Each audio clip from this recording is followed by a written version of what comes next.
Buenas noches, profesor, compañeros. Mi nombre es Linet Gobea y junto a mis compañeros Brian Camaño y Edgar Pérez les estaremos presentando el proyecto integrador de ciencia de los materiales. Los tres somos estudiantes de la ingeniería industrial con énfasis en calidad y productividad.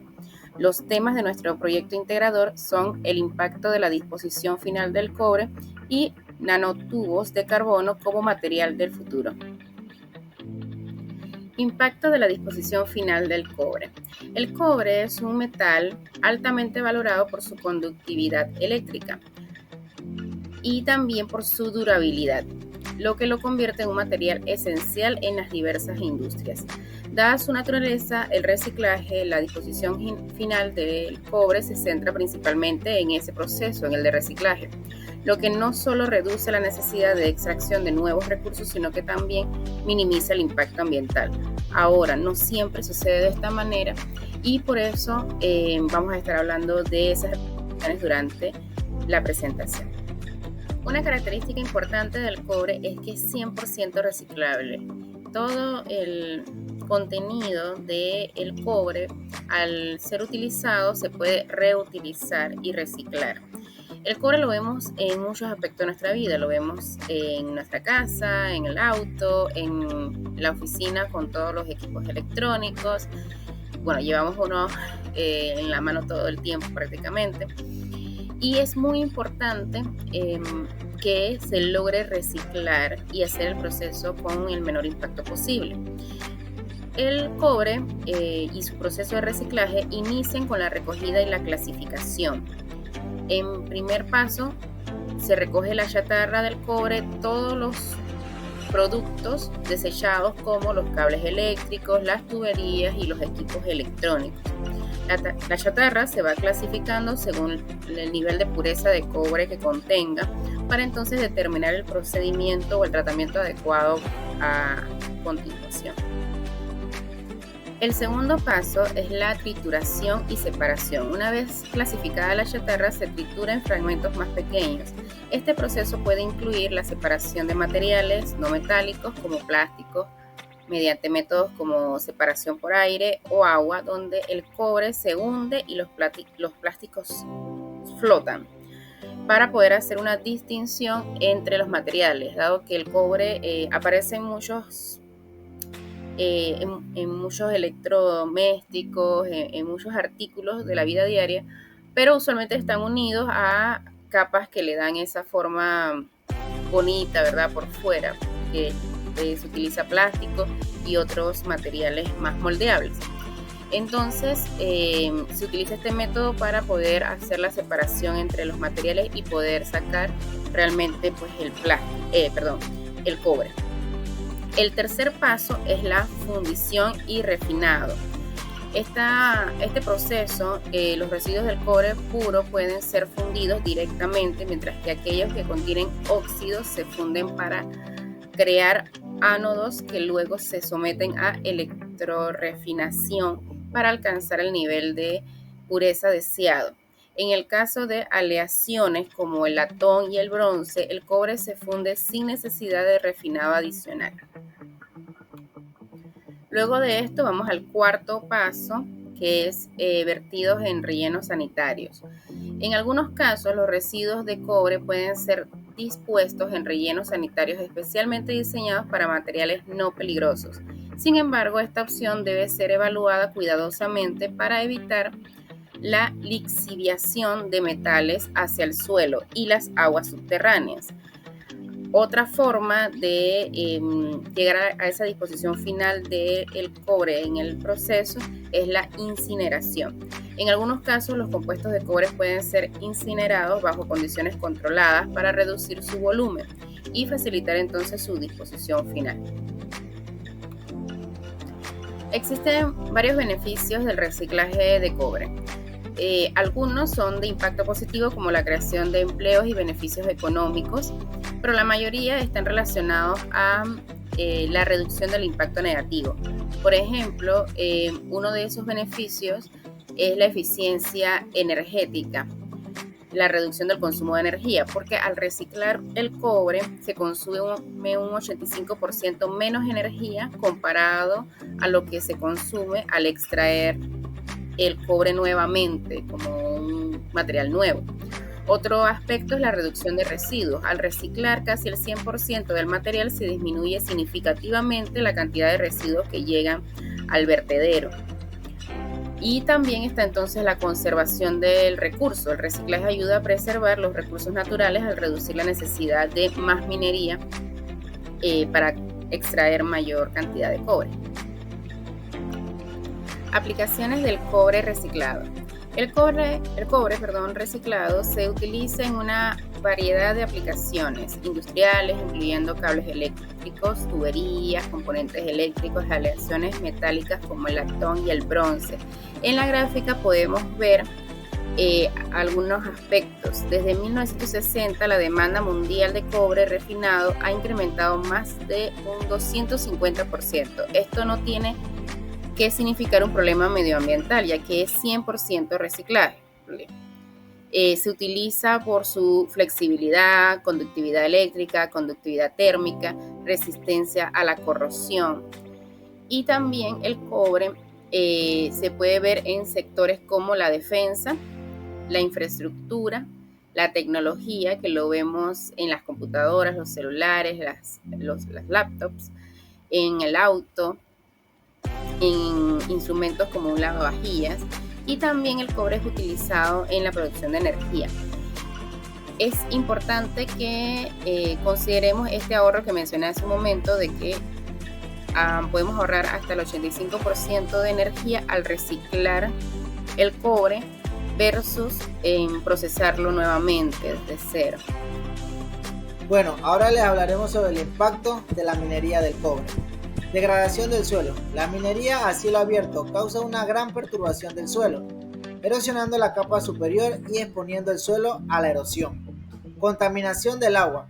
El proceso minero puede generar drenaje ácido de mina, que contiene altas concentraciones de metales pesados y otros contaminantes que pueden filtrarse a las aguas superficiales y subterráneas. Pérdida de la biodiversidad. La destrucción de hábitats naturales y la contaminación pueden llevar a la pérdida de especies vegetales y animales.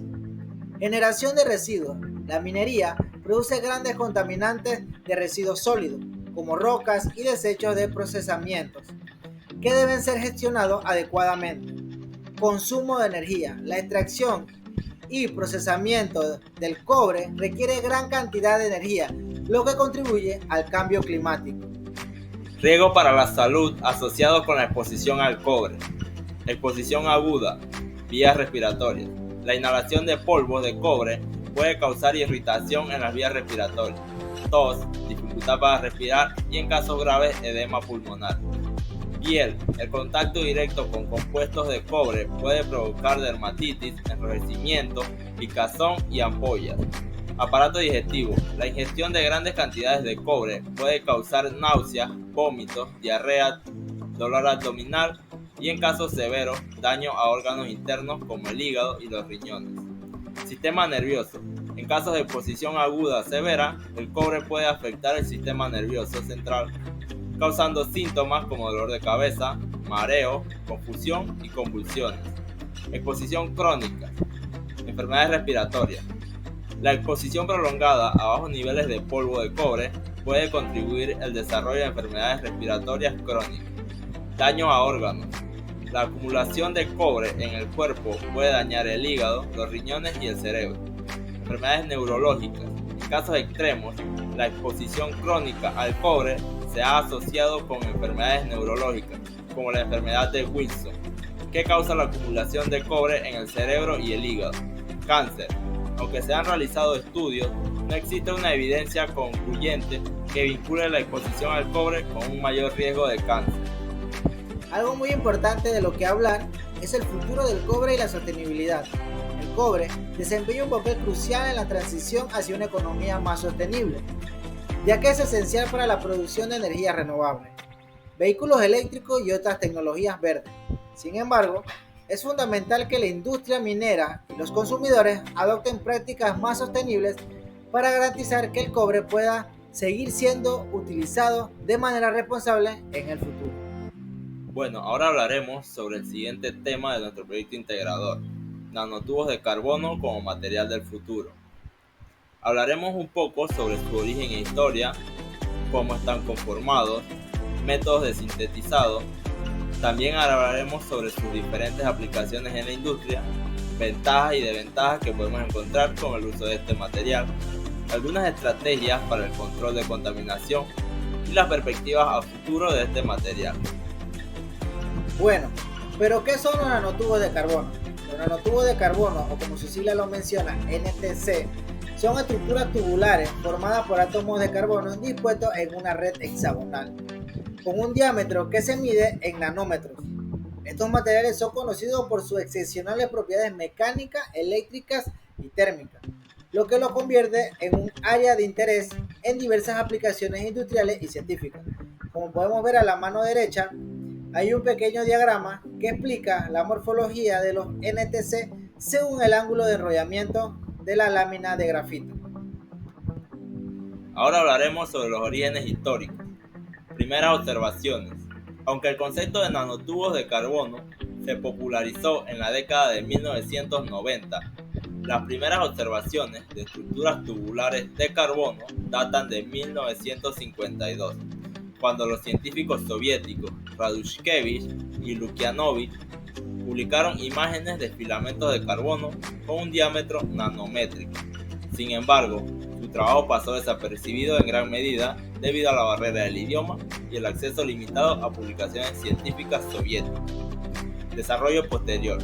En 1976, Morinobu Endo sintetizó tubos huecos de láminas de grafito enrolladas mediante técnicas de crecimiento en fase a vapor, lo que se considera uno de los primeros pasos hacia la producción de nanotubos.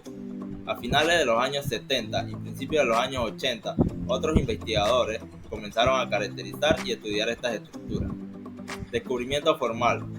El descubrimiento formal y ampliamente reconocido de los nanotubos de carbono se atribuye a Sumio Lijima en 1991, quien trabajaba en Nippon Electric Company.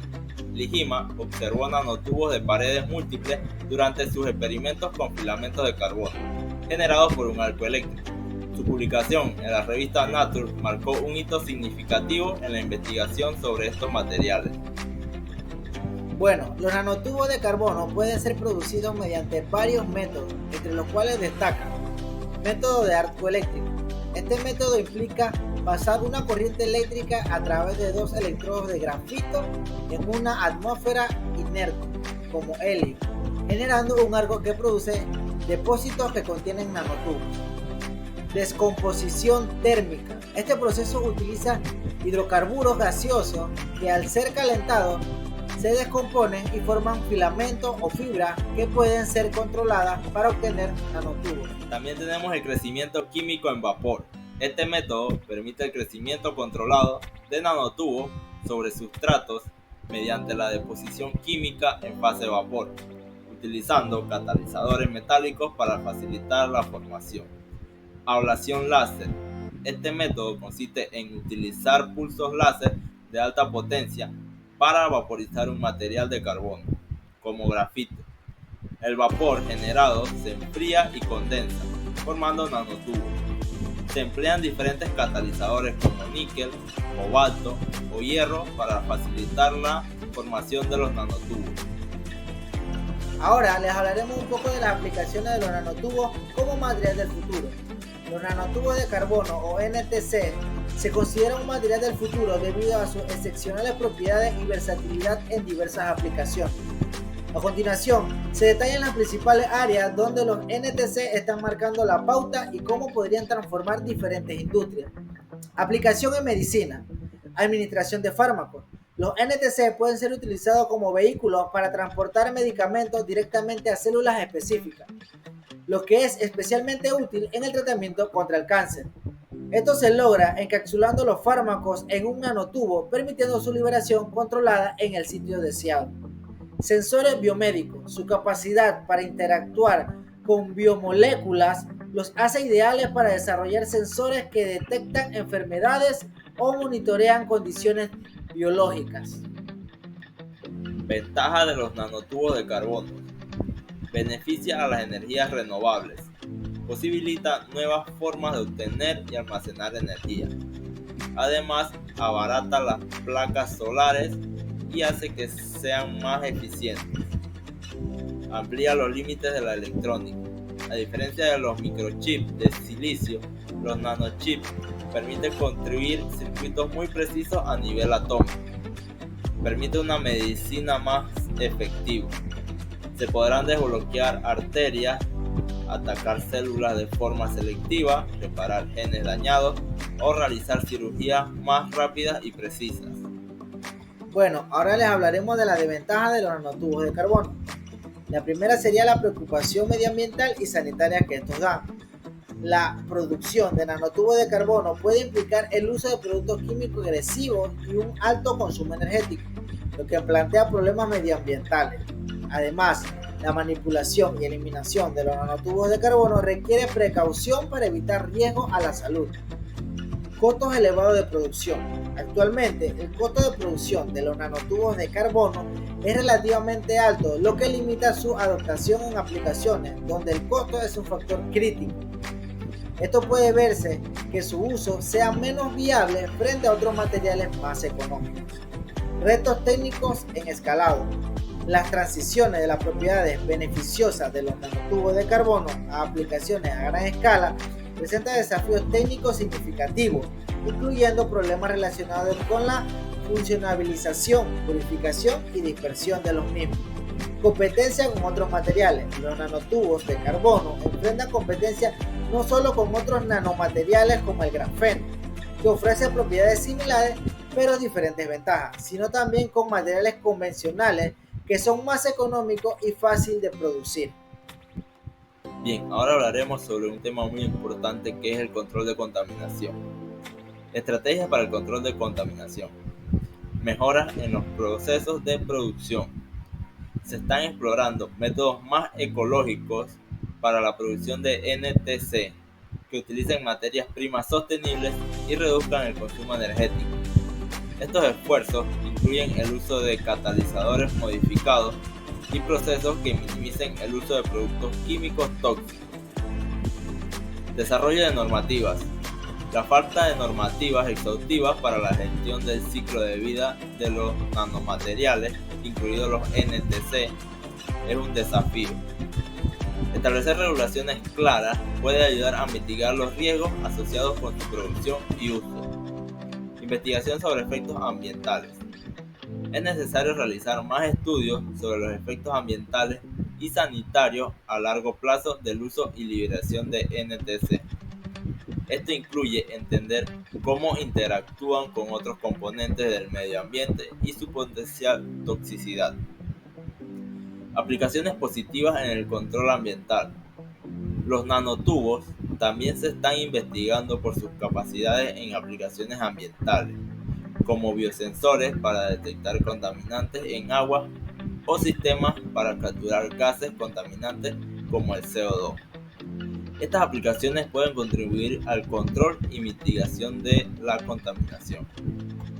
Bueno, ahora les hablaremos de las perspectivas futuras. El interés por los nanotubos de carbono está creciendo rápidamente. Se proyecta que en el mercado de aplicaciones relacionadas con los nanotubos de carbono experimentará un aumento significativo en los próximos años, con inversiones que podrían duplicarse. Esto no solo abre oportunidades para nuevos desarrollos tecnológicos, sino que también genera empleo en campos relacionados con la ciencia de los materiales y la nanociencia. Y para concluir, podemos decir que los nanotubos de carbono representan un hito en el desarrollo de nuevos materiales, ofreciendo propiedades únicas que los posicionan como una tecnología clave para el futuro. Su excepcional resistencia, conductividad y versatilidad los hace candidatos ideales para una amplia gama de aplicaciones, desde la electrónica y la energía hasta la medicina y la ingeniería. A medida que la investigación avanza y se superan los desafíos de producción a gran escala, los nanotubos de carbono tienen el potencial de revolucionar múltiples industrias y mejorar significativamente nuestra calidad de vida. Sin embargo, es fundamental continuar investigando y desarrollando nuevas aplicaciones para aprovechar al máximo el potencial de esta fascinante material. Y para concluir el primer tema abordado sobre la disposición final del cobre, este representa un desafío y una oportunidad a la vez. Su naturaleza reciclable lo convierte en un material estratégico para la construcción de un futuro más sostenible. Sin embargo, es fundamental implementar políticas y prácticas que promuevan la recolección, separación y reciclaje eficiente de este metal. Al hacerlo, no solo se conservan los recursos naturales y se reduce el impacto ambiental, sino que también se impulsa una economía circular donde los materiales se reutilizan continuamente. En definitiva, la gestión adecuada del cobre es clave para garantizar un desarrollo sostenible y minimizar nuestra huella en la ecología. Bueno, muchas gracias por su atención. Esperamos que la presentación haya sido de su agrado y haya podido obtener muchos nuevos conocimientos basados en los dos temas abordados en nuestro proyecto final integrador.